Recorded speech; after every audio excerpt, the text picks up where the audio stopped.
What's going on, guys? So as promised, this is the long form videos that I'm going to start doing on the channel, which is more of a casual style where I'm kind of just talking through my experience with the device that I've used.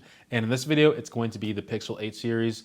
And I just think a lot more time needs to be spent talking about the experience and, my overall thoughts on the device rather than just highlighting the things of the features that are being marketed towards us. It kind of gives you a better understanding of what this phone is like day to day. I know I initially said that it could be upwards of an hour. Don't know if it's going to be that long, but do expect this one to be a little bit more relaxed. So if you have me on in like a different tab or you just want to have this on in the background, that's completely fine. You don't necessarily need to watch anything, but what you need to watch on this channel is our sponsor, Nobody. I want to start things off by saying I originally was going to make a video reacting to MKBHD's smartphone awards, but unfortunately my friend ruined and spoiled what the notable phone was or best smartphone was, and it went to the Pixel 8, which honestly I'm very happy for, because I've said this before in that whole Pixel 7 rant series that I did, that the non-pro devices by Google are always under the radar, underappreciated, because that is where I think Google is the king at its certain price point. So the Pixel 8, I think, can be found on their website for $700, but you can pick it up from other retailers for much less. And the reason why I think the Pixel 8 is such a good device compared to the Pro series or the Pro lineup is because it gives you everything you really need at a compelling price point, and it definitely punches above its class weight when it comes to the camera system. Now, I might upset some people with this statement, but out of all the Pixel devices I've used, and even the Nexus phones that came out when Google was working with HTC and Asus at some point, I genuinely believe that the Pixel 8 lineup is the best Google phone ever made by Google.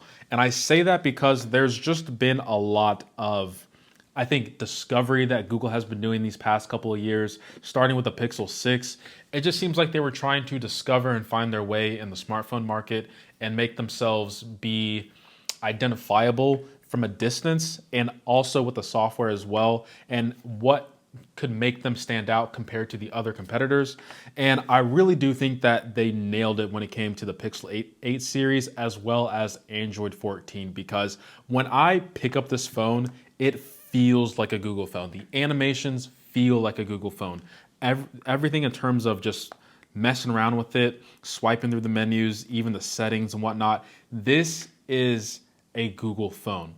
Even from a distance, and when people have cases on it, and you can see that the Google Assistant picked me up over here, you can just tell that this is a Pixel. And I think Google has finally, after all these years, is a smartphone that is recognizable without their logo anymore. Just seeing this visor, you can tell that this is a Google phone. The last thing I want to touch on before I get into, the specs, the display, build quality, and all that other stuff is the price. And I think that is another reason why the Pixel 8 and the non-Pro series by Google just has such a powerful stance in its lineup, because from everything that you're getting in this phone compared to the Pro, you're getting the necessities with the camera system that punches well above its class weight. And I'll get into this when I eventually talk about the camera system, but for $700, and you can even get it cheaper on other retailer sites and also deals as well, it is really hard to beat the Pixel 8. And I would say this is a phone that I would personally jump ship from an S23 Ultra, and that is saying a lot, because this, in my opinion, is the best smartphone that came out last year. Very excited for the S24 lineup this year. So the nits is something that you're probably not going to notice unless you are in person, but this Pro has a 2500 nit count, and then the regular 8 has a 2000 nit count. But the thing that I like about the Pixel 8 display in particular is that it just feels more fluid and it's a little bit more glossy.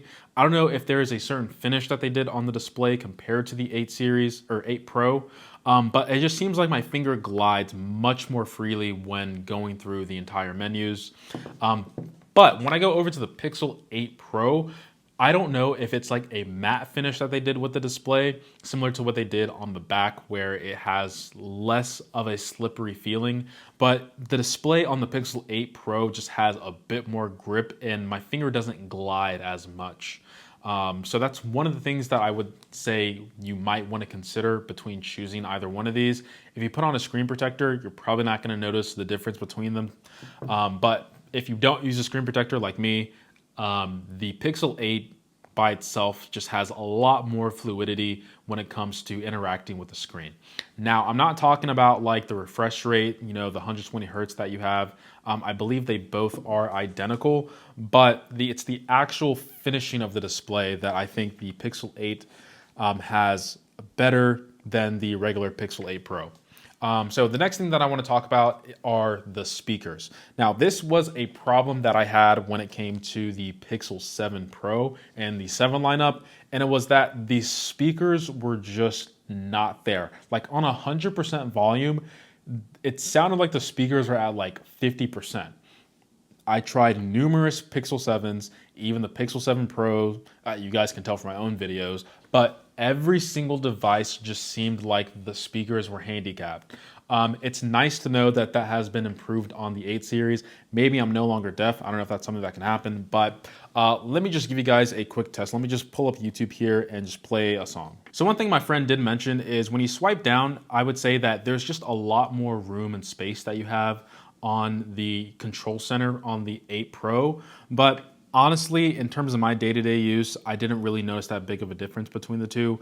I was completely happy with both. But if you need that extra space for your buttons and your notification settings, or not settings, your notifications themselves, even though there's none right now, the Pixel 8 Pro is going to be a workhorse for you. Definitely when it comes to business, being productive, the Pixel 8 Pro, the bigger screen really does help in that aspect. So yeah, you can move around picture, all that good stuff, but let me just go ahead and swipe those away. The next thing that I want to talk about are the buttons. Now, if this is your first time getting a Pixel, or if you're considering a Pixel, this is what you should know that is the biggest annoyance, because the buttons are in a place that no other smartphone maker, at least from my knowledge, does. Why Google does this, I have no idea. And if you don't know what I'm talking about, it's this. The volume button is much lower than you expect, and the power button is right above it. Honestly, don't really see that big of an issue with the power button. It's this guy here. Why the volume rocker is so low does not make any sense for me, and it is annoying. But like most things in life, you're gonna get used to it after about like 2 to 3 weeks, and I don't want to say I prefer it, because I don't. I much prefer your volume rocker being at a higher aspect or higher point of the phone, because when it's down here, it just feels like my phone is about to drop out of my hand, especially on bigger devices like the Pixel 8 Pro. On the regular Pixel, since it's a much smaller device, moving my thumb down isn't that big, and I still have a pretty good grip with my other 3 to 4 fingers here on the left-hand side. So the buttons, biggest annoyance by far, but not a huge deal breaker, just something that you should consider when going into the Pixel for the very first time. The other thing that I want to mention is the now playing feature on the lock screen. I can't play any copyright music, but you guys, I'll probably have a photo somewhere on the screen. One of the most underrated features that you don't realize till you lose it is the now playing feature. And it's just nice not having to Shazam something when you can just go back in the Google now playing history and just see a list of everything that you heard, I should say. And that's what I really like about like those small things by Google. And the other small things that I like about Google are the animations and the haptic feedback. Now, this isn't something that is like specific to Google, because there's stuff that happens on the Samsung side as well as the Nothing phone side, and honestly a whole bunch of other phones out there. But there's just a little bit more polish to it when it comes to Google. One thing people like to mention a lot is that when you're scrolling through the menus, you get a little bit of the haptic feedback. I think that's pretty standard in most smartphones, but it just feels more I'm doing a bump with my fingers. It just feels different on the Pixel. It's definitely tuned different. I would say it just feels a little bit more subtle. The one thing that I don't like though when it comes to this menu is that, at least compared to the S24 Ultra or S23 Ultra, I don't have it. Don't sue me, Samsung. It's that there is no clear button when you just swipe up. You have to scroll all the way to the left and then you'll see it. Which honestly not the biggest fan of. I would like to just swipe up and then just see it. So the other thing that you can do with the Pixel is when you're in this app switcher, you can do a screenshot directly here. So that's a nice feature. And then if you're in an app that has a link, you can just directly tap that, copy, share it, do what you need to do. There's just a lot of functionality that I think Google took note from the community and implemented in Android 14. Now let's move on to another good, I think the Pixel 8 series has, and it's biometrics. Now, like other reviewers, I think Google didn't really talk about this that much during their keynote and revealing of the Pixel 8, but dude, the face unlock on the Pixel 8 is just so much better than the competition. Obviously, I think Xiaomi has their own implementation of Face ID, which I would love to try. I think the Pixel 8 series has been a step in the right direction because I love using the in-display fingerprint reader. It works like 8 out of the 10 times, but when you are on iPhone, especially using Face ID, sorry about that. So Face ID. So this whole Face ID thing, if you're on Android and you don't use Face Unlock, you only use your fingerprint sensor, it's really hard for me to convey how, I don't want to say more convenient because some people might argue against it, but Face Unlock, I would say, is just a better experience for me. And when you're used to something like that on the iPhone for so many years, yes, the in-display fingerprint reader is nice. Like I said, it works 8 out of the 10 times, but Face Unlock, when you're just using your phone, staring, you don't have to do any extra action. You're already looking at your phone. Whatever needs to be unlocked, it's unlocked. And like I said, the Google 8 series took a step in the right direction by doing like some level 2 unlock. And the apps that I use that traditionally wouldn't let me use my Face Unlock does it now, and it's much more consistent. My only real complaint is still the same complaint I've had all these years with Android, is that I can't use it at night. As soon as the sun goes down or I'm in poor lighting, it just doesn't want to work anymore. And I think that's where Face ID, which once again came out in 2013, is just way better at. Now, you know, the alternative people say is use the fingerprint sensor. It works. I understand that, but it just would be nice to have a better Face Unlock. So with that being said, I do like how there has been an improvement to it, but would like to see some infrared sensor or some type of scanning at night that's a little bit more consistent, because that would really sway some buyers, in my humble opinion. So the other thing that I would say is good with these smartphones or the Pixel 8 series is the camera. And the camera, I've said this in my previous reviews that I don't like when people talk super long about cameras, but the camera system on the Pixel 8 deserves to have some talking points. And I'll have a timestamp down below if you don't want to hear this, but trust me, you want to hear this. So the Pixel 8 and the Pixel 8 Pro, whenever people want to take a photo or take like a group photo and whatnot, I always say, hey, do you mind if I take it with my Pixel? And they're like, no, I have an iPhone, it's fine. I'm like, well, take it with your iPhone, but also let me take it on the Pixel and let me show you the difference. And tell me if you like it or not. And guys, I'm not kidding you, not even 9 out of 10 times. 10 out of 10 times, people always prefer the Pixel. And they're like, what phone is this? And it's like, this is what I've been saying since the 14 that came out last year. There's just so much post-processing that happens when you capture a photo that Google really doesn't do that much. And it just looks more true to life when you take photos on the Pixel, and they look more natural. And I would say you don't really notice it, especially if you have an iPhone, because that's the only thing that you see. It's the only thing that you know. But until you have something next to it, you don't realize some of the faults or differences that the other camera systems have.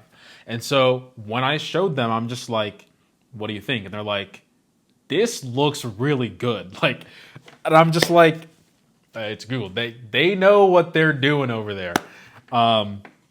So yeah, if you want like the best, and I am saying this at the top of the hill with a Google flag on it. If you want the best camera photos, let me specify. Photos, not video. That still reigns supreme by iPhone. If you want the best photos, you gotta get a Pixel. You gotta get a Pixel. I understand on the S23 they have the raw versions of photos you can take, but you have to get a separate app, do all this other stuff. I mean, it's really just a separate app. But out of the box, what you capture is what you get. And I think that's what people really like. The Pixel 8 series and just Pixels in general, if you want the best phone or photos, get the Pixel. I really don't want to spend too much time talking about the AI technology that Google has in their photos. I'll highlight the major ones like the video boost that I think is now out. If you take a group photo, it can stitch the best ones, all that cool stuff. I don't have a lot of friends, so can't really demonstrate that for you guys. So I'll just have a demo on the screen from someone else. Now, I don't think Google was like dead asleep. I think they had like one eye open while, their hand was doing something else. Keep it PG in the comments, but Google, I think what they are going to do is when we're using AI, there's a lot of stuff that happens like on a computer or like on some servers. Google has like their own cloud that they can but they basically have their own cloud that is at their disposal. And they also make the phones themselves. And Google Assistant is renowned to be one of the best assistants on the planet, outside of ChatGPT, before the whole AI stuff. And I think with a device on hand that is AI focused, I think Google is probably going to be the first smartphone maker to have the best execution of AI tools in general from a software perspective. Just because they have so much power at their disposal that they can honestly do as much as they want. It's honestly all about optimization at the end of the day.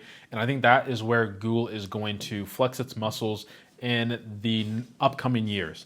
They kind of showcased it a little bit with the Pixel 8 series and the G3 processor doing a lot more local AI processing, computations out as well.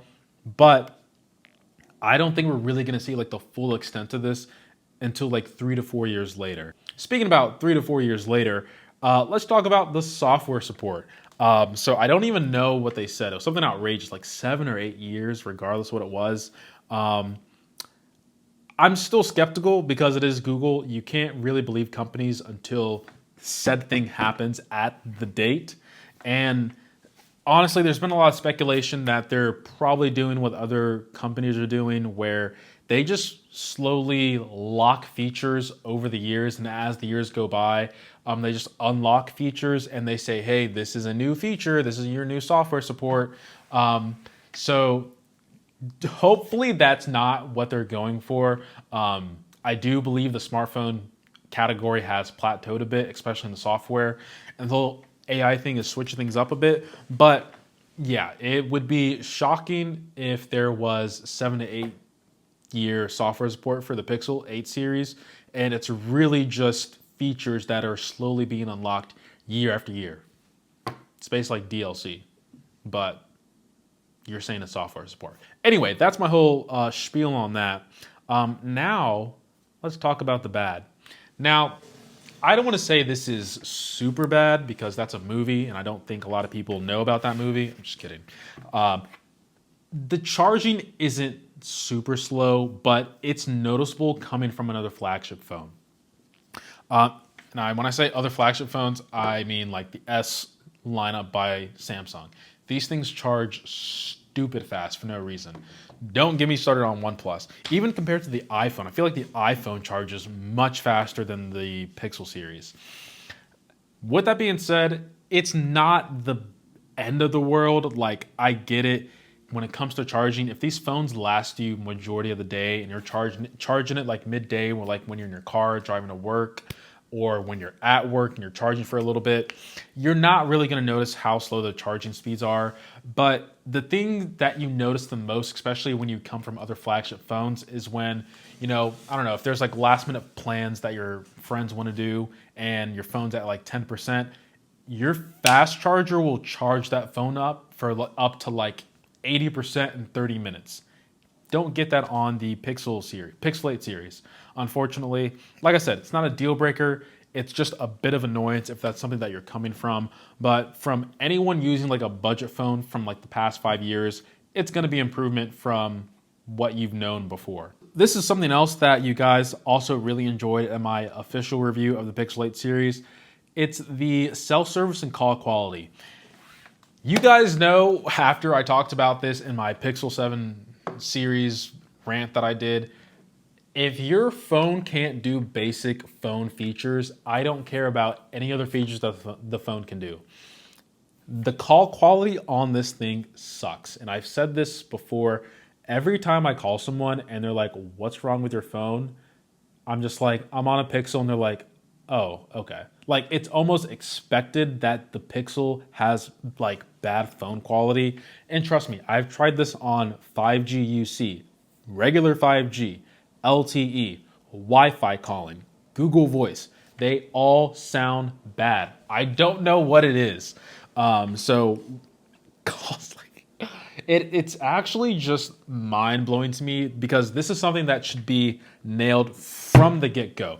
I don't know if it's the modem that they're using.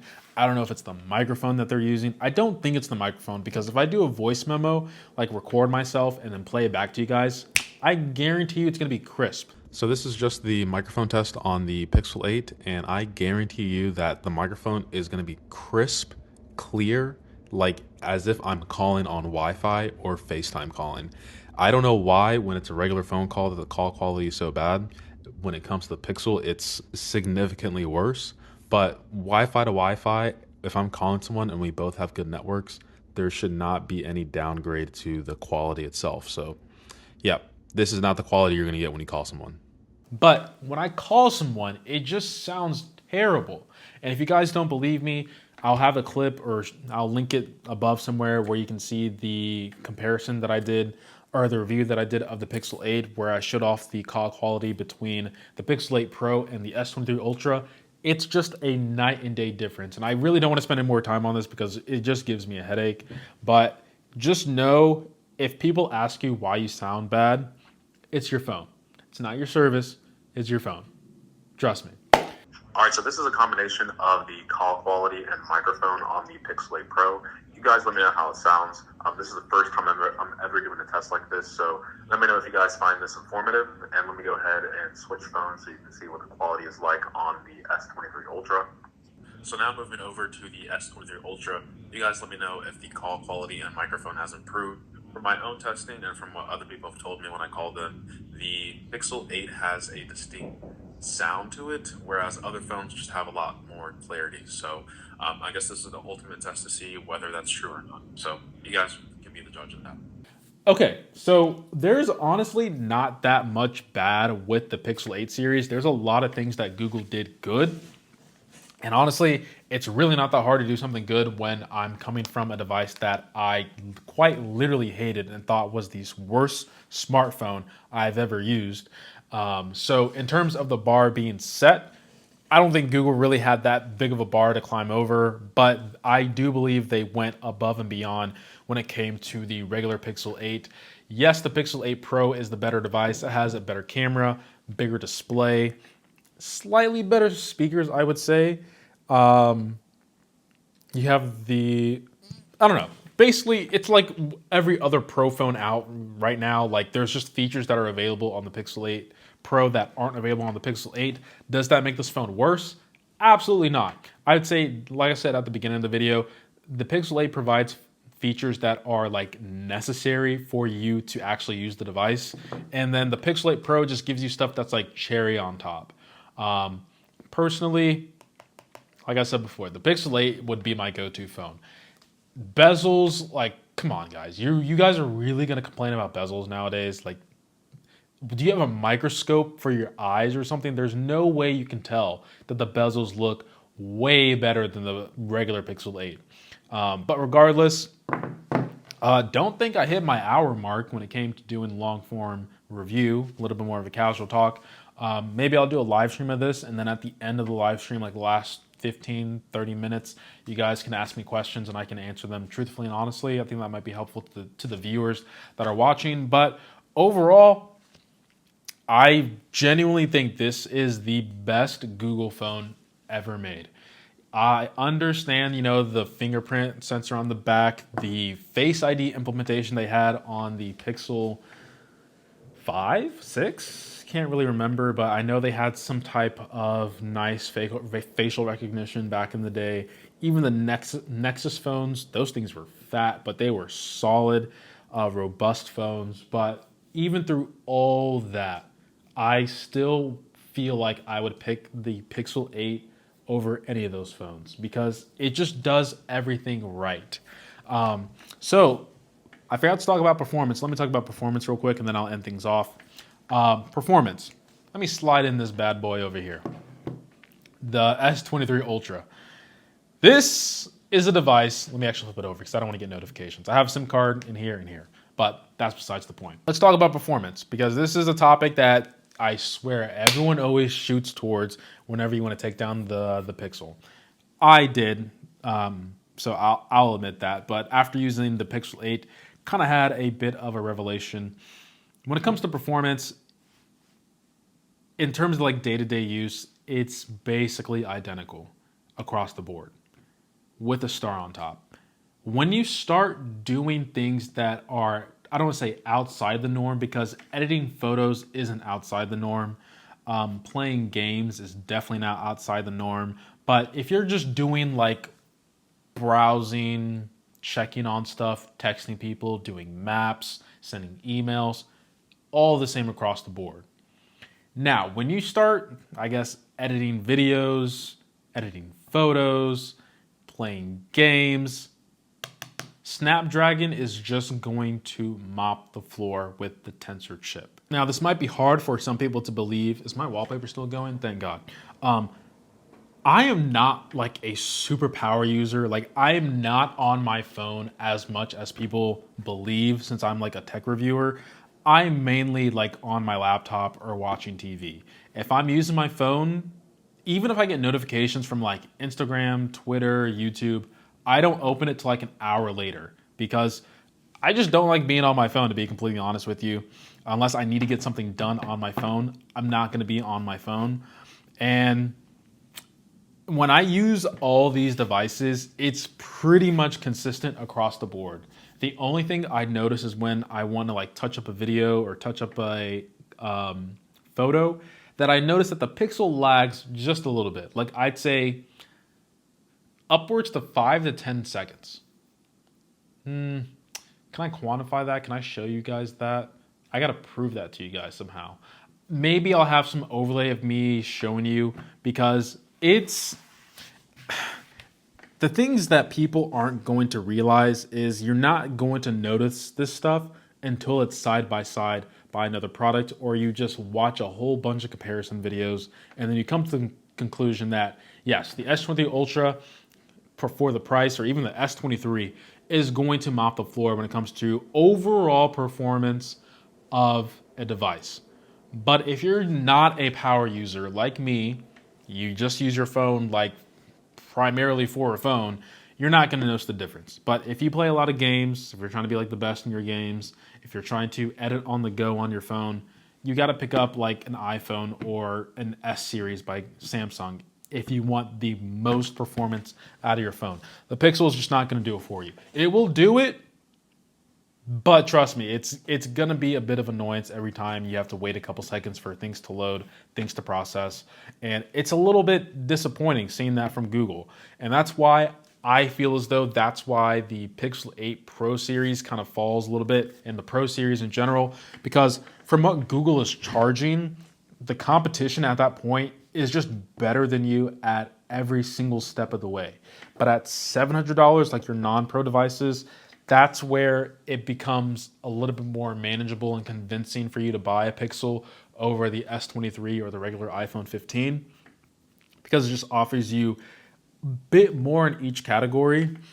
But for $1,000 on the Pixel 8 Pro, there's just, I honestly wouldn't touch the phone with a 10-foot pole. Not saying the phone is bad, I just don't think it's worth the price that it's asking for.